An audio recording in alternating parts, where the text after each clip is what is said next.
jemaat Tuhan, sungguh sukacita yang kami rasakan bisa menjumpai Bapak Ibu Saudara pada ibadah pagi hari ini. Saya yakin dan percaya penyertaan Tuhan terus dinyatakan untuk setiap kita, karena Tuhan sangat mengasihi kita. Mari saat ini saya mengundang Bapak Ibu Saudara untuk kita satu dalam doa. Kita akan mulai ibadah pada pagi hari ini. Bapak, kami mengucap syukur atas segala kebaikan yang Tuhan nyatakan dalam kehidupan kami. Kami bersyukur karena kami memiliki Engkau dalam kehidupan kami. Sungguh Engkau segalanya Tuhan. Bapa, saat ini kami di tempat ini bersama dengan seluruh jemaat-Mu dimanapun mereka berada. Kami mau menyatukan hati dan pikiran kami.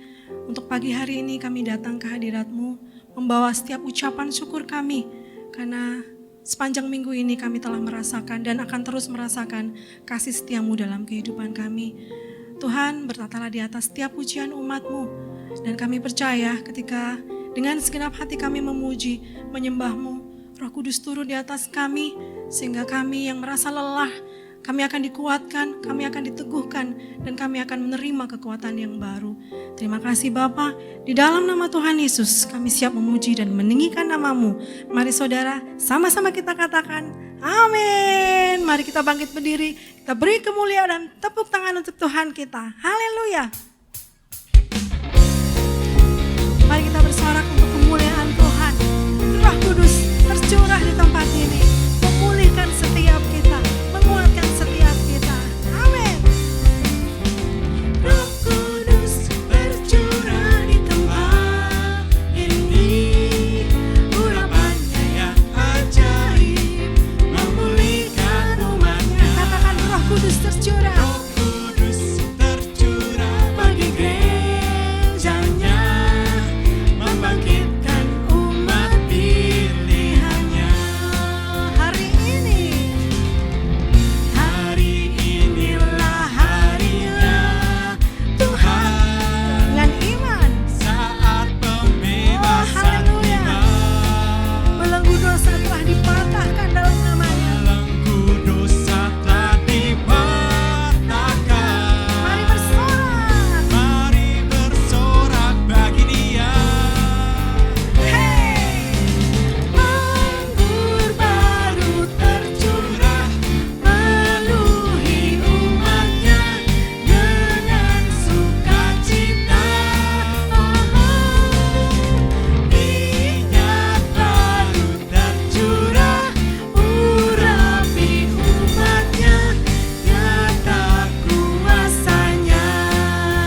Sungguh kuasa-Mu nyata kami rasakan Bapa. Kami percaya Roh Kudus telah Engkau berikan untuk setiap kami umat-Mu. Meneguhkan, menguatkan kami. Terima kasih Bapa. Sungguh besar anugerah-Mu dalam kehidupan kami. Pengorbanan-Mu untuk setiap kami. Melayakkan kami menjadi umat-Mu. Melayakkan kami menjadi umat tebusan-Mu. Haleluya.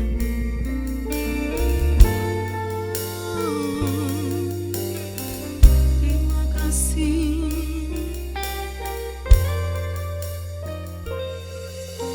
Sangat besar anugerah-Mu, tak akan dapat ku selami. Betapa kudus pengorbanan-Mu Tuhan.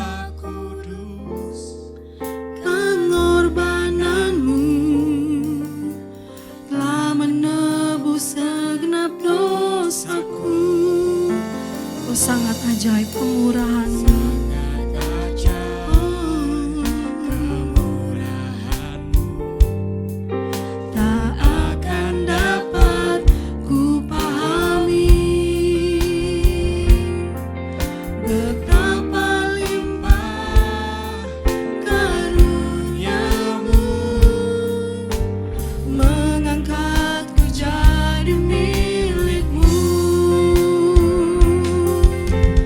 Yesus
Bapa, kami bersyukur Tuhan buat kehadiran-Mu di tengah-tengah kami pada saat ini. Kami percaya Roh Kudus ada bersama kami, terutama pada hari Pentakosta ini Tuhan.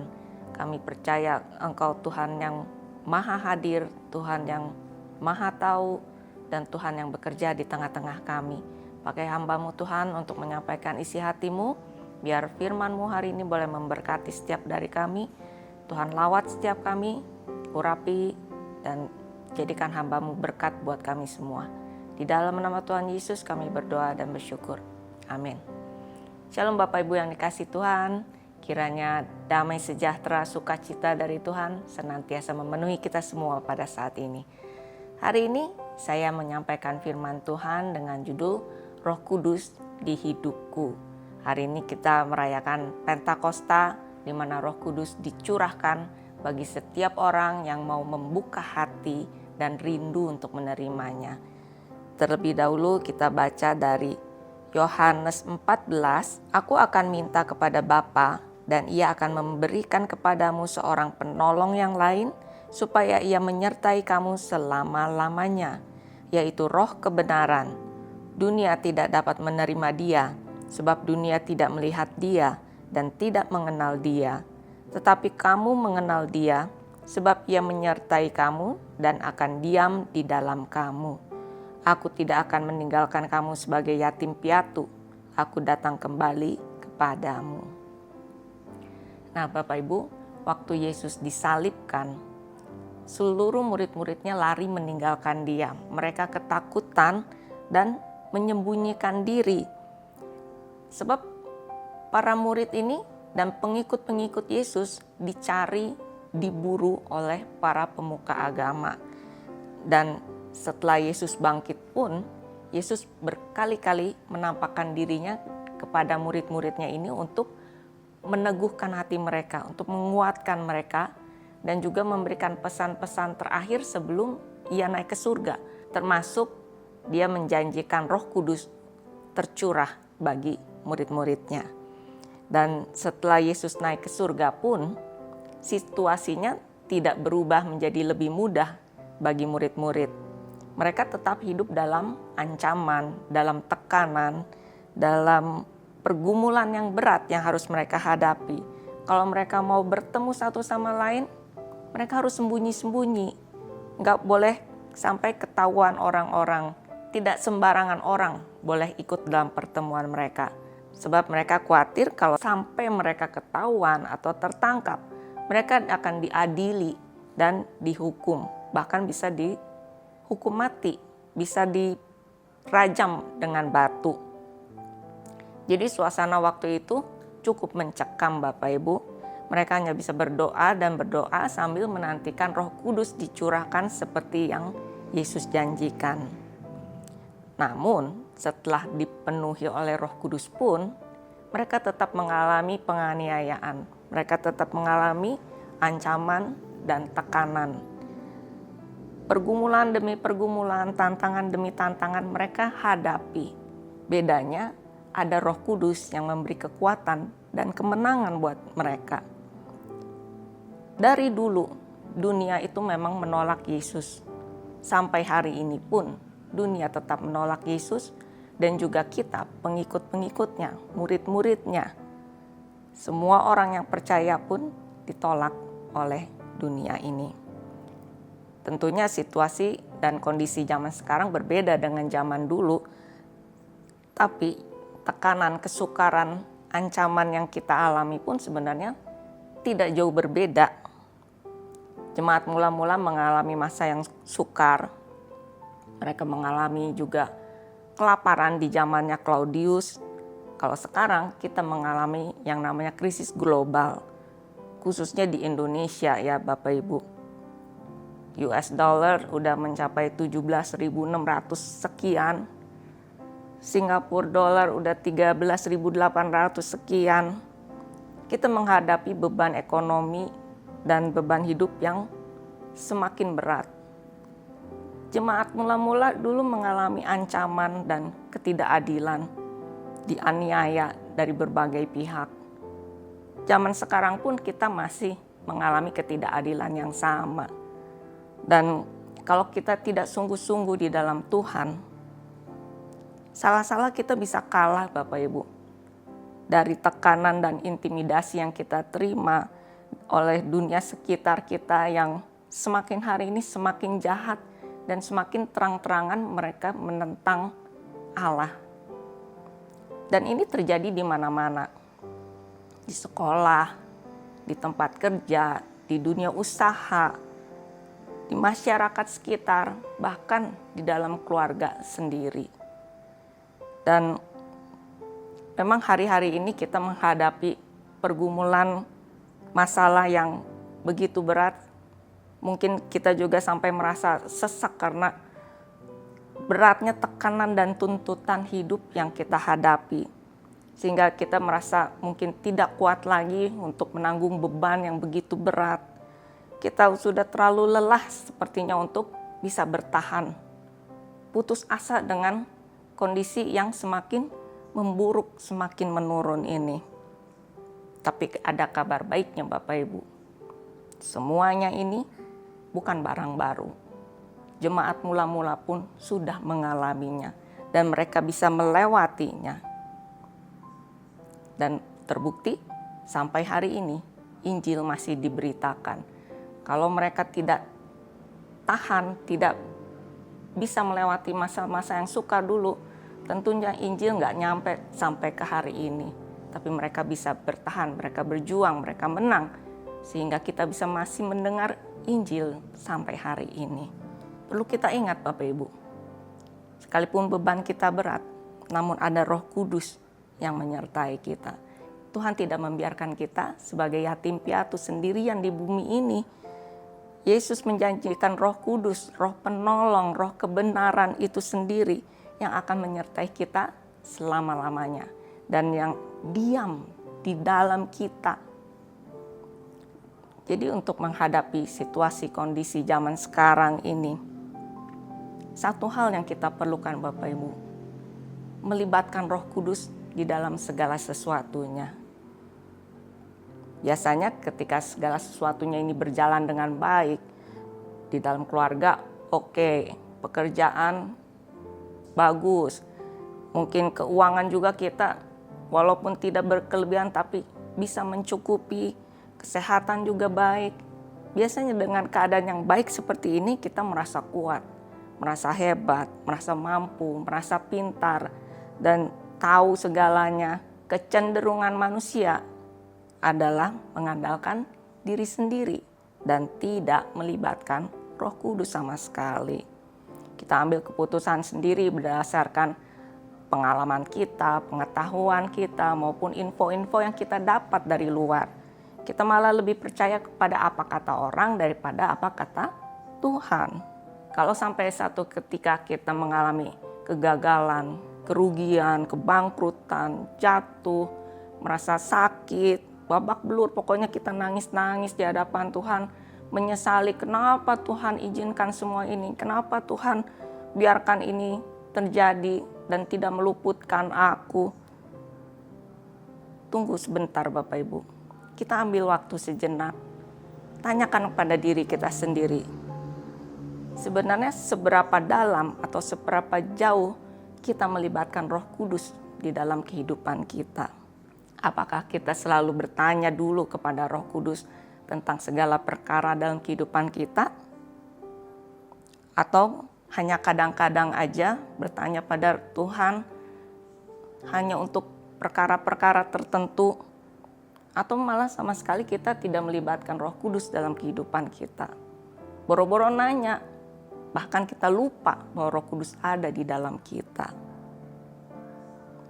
Bapak Ibu, mari kita harus lebih lagi melibatkan Roh Kudus di dalam kehidupan kita. Bukan cuma dalam kerohanian kita, tapi juga dalam kehidupan sehari-hari kita. Roh Kudus itu dicurahkan untuk memenuhi kita, untuk memimpin hidup kita. Bukan untuk menjadi pajangan atau ban serep. Para rasul dan jemaat mula-mula selalu melibatkan Roh Kudus. Dalam banyak hal, mereka selalu bertanya pada Roh Kudus. Walaupun mereka mengalami penganiayaan, masa-masa yang sukar, tapi mereka tetap berkemenangan, bahkan menjadi saksi yang memuliakan Tuhan. Lalu melibatkan Roh Kudus seperti apa sih yang dilakukan oleh jemaat mula-mula ini? Ada 4 hal Bapak Ibu. Yang pertama, dalam mencari kehendak Allah. Para rasul dan jemaat mula-mula ini selalu bersekutu dari rumah ke rumah. Mereka beribadah bersama, berdoa bersama, berpuasa bersama. Mereka berdoa tuh dengan sehati mencari kehendak Tuhan. Dalam Kisah Para Rasul 13 ayat 2, pada suatu hari ketika mereka beribadah kepada Tuhan dan berpuasa, berkatalah Roh Kudus, "Khususkanlah Barnabas dan Saulus bagiku untuk tugas yang telah kutentukan bagi mereka." Roh Kudus itu berbicara kepada kita. Tuhan itu gak bisu Bapak Ibu. Dia selalu menyatakan kehendaknya. Cuma memang kita harus belajar untuk peka mendengar suara Tuhan. Kita perlu belajar untuk dengar-dengaran pada Tuhan. Lebih banyak lagi bersekutu dengan Tuhan akan membuat kita semakin lebih peka mendengarkan suara Tuhan. Apalagi kalau kita dengan sehati berdoa, berpuasa bersama-sama di dalam mencari kehendak Allah ini. Tuhan pasti nyatakan kehendaknya dan juga peneguhan-peneguhan. Waktu suami saya dideteksi mengalami penyumbatan di 3 pembuluh besar di jantungnya, kami berdoa bersama Bapak Ibu. Apa yang harus kami lakukan? Apa yang Tuhan kehendaki untuk kami lakukan? Dokter menawarkan 2 opsi, pasang ring atau di bypass. Kami terus berdoa, mencari tahu bagaimana Tuhan yang terbaik untuk kami lakukan. Dan Tuhan menaruh keyakinan pada kami bahwa suami saya harus menjalani operasi bypass. Kami berdoa dan Tuhan nyatakan. Dan itu bukan cuma Tuhan nyatakan kepada suami saya pribadi, tapi juga kepada kami sebagai keluarganya. Tuhan nyatakan seperti itu. Lalu hal kedua Bapak Ibu, dalam setiap keputusan. Dalam Kisah Rasul 15 ayat yang ke-28, sebab adalah keputusan Roh Kudus dan keputusan kami, supaya kepada kamu jangan ditanggungkan lebih banyak beban daripada yang perlu ini. Saya tidak mencantumkan ayat berikutnya karena saya mau menekankan di ayat yang ini, bagaimana melibatkan Roh Kudus itu dalam setiap keputusan kita. Keputusan kami dan keputusan Roh Kudus itu adalah menjadi satu bagian. Jadi kita mengambil keputusan itu berdasarkan arahan pimpinan dari Roh Kudus sendiri. Keputusan Roh Kudus sendiri yang menjadi keputusan kita. Kita minta hikmat dari Tuhan agar setiap keputusan kita itu benar dan bijak, supaya kita bisa bertindak sejalan dengan rencana dan kehendak Tuhan itu sendiri. Nah, kembali lanjut ke kesaksian yang tadi. Setelah tahu bahwa Tuhan mengendaki suami saya untuk di bypass, kami berdoa kembali, Tuhan, di mana kami harus menjalani bypassnya ini? Apakah di negara tetangga ataukah di dalam negeri? Di rumah sakit yang mana? Oleh dokter yang mana? Itu terus kami doakan sampai Roh Kudus sendiri yang menuntun kami untuk mengambil keputusan. Kami sepakat akhirnya suami saya dioperasi di dalam negeri, di Jakarta. Dan kami percaya ini adalah yang terbaik yang Tuhan sediakan untuk kami jalani. Dan berjalan berdasarkan keputusan Roh Kudus ini membuat kami merasa lebih tenang, merasa lebih mantap. Walaupun mungkin ya ada lah namanya yang ngeri-ngeri sedap begitu, tetapi ada damai sejahtera Allah yang melampaui segala akal itu, yang memelihara hati dan pikiran kita kalau kita berjalan sesuai dengan keputusan Roh Kudus. Lalu hal ketiga Bapak Ibu, di dalam doa kita harus selalu melibatkan Roh Kudus. Dalam Roma 8 ayat 26 sampai 27, demikian juga Roh membantu kita dalam kelemahan kita. Sebab kita tidak tahu bagaimana sebenarnya harus berdoa, tetapi Roh sendiri berdoa untuk kita kepada Allah dengan keluhan-keluhan yang tidak terucapkan.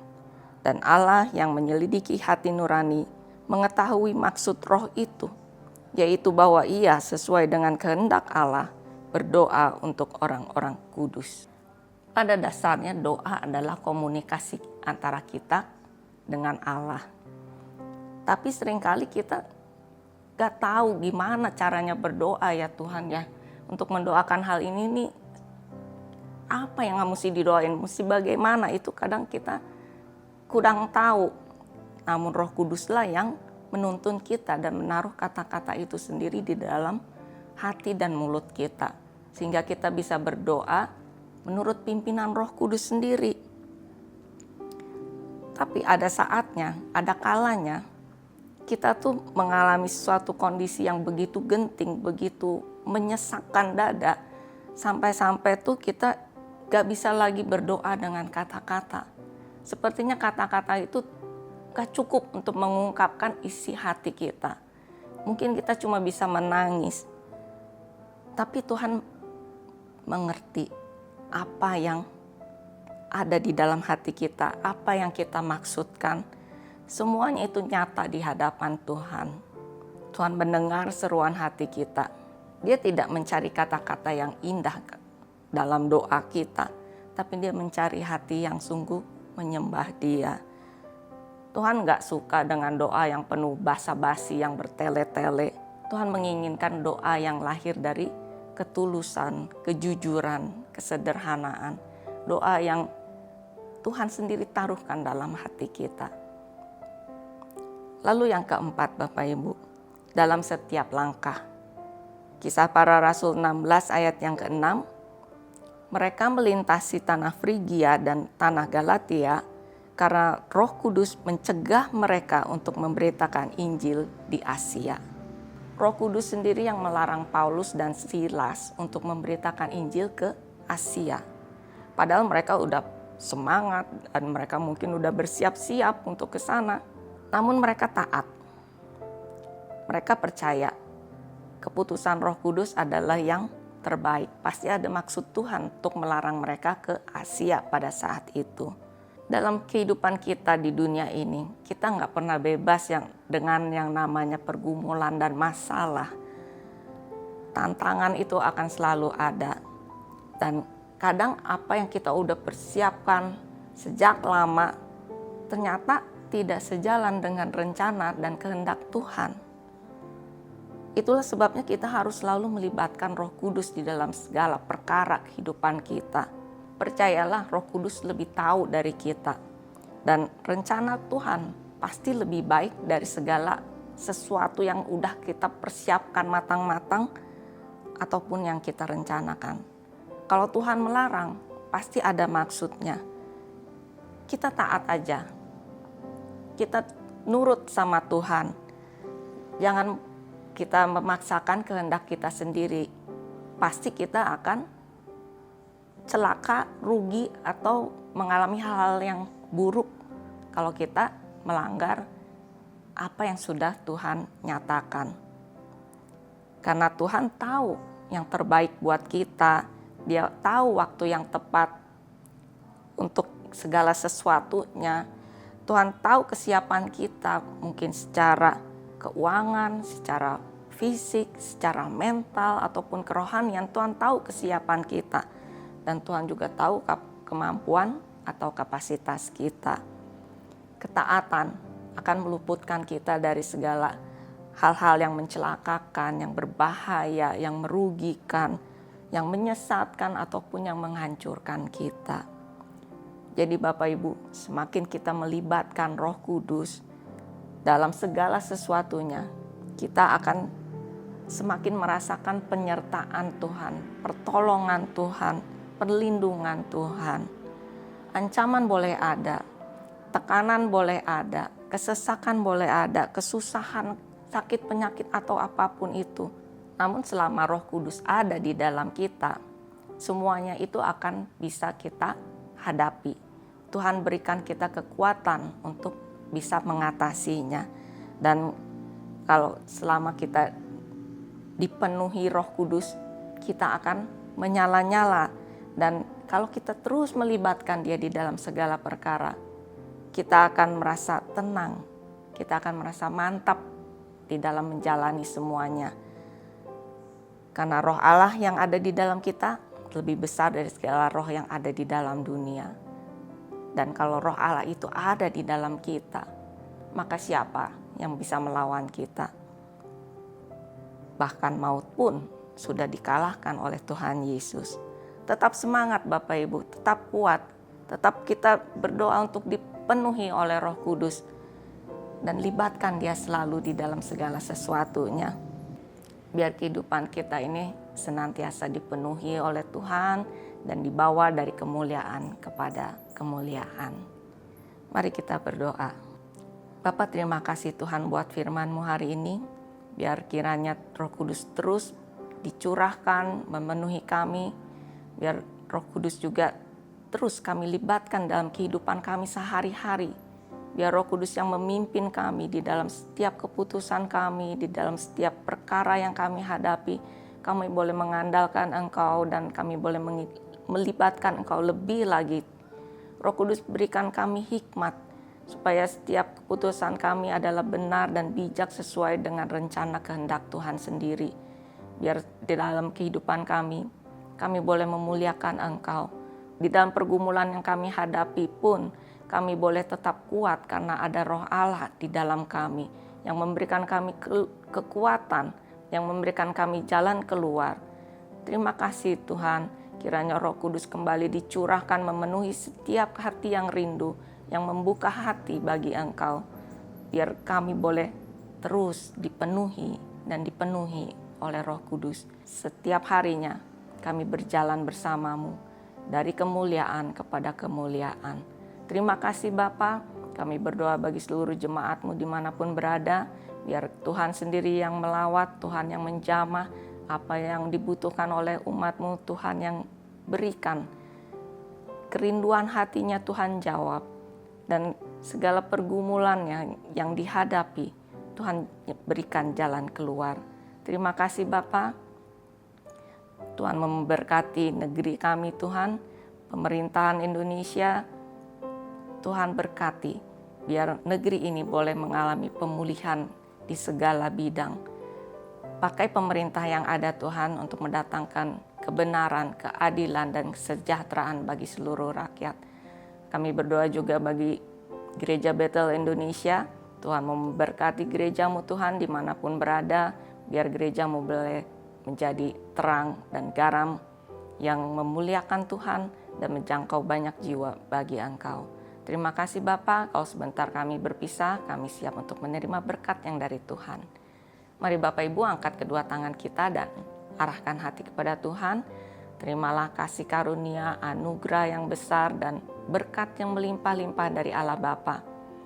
Kasih yang sempurna melalui pengorbanan Tuhan Yesus Kristus, penyertaan, pertolongan, pimpinan, dan pencurahan dari Roh Kudus terus memenuhi kita mulai hari ini sampai selama-lamanya. Di dalam nama Tuhan Yesus Kristus, kita yang menerima berkat ini sama-sama kita katakan, amin. Tuhan Yesus memberkati.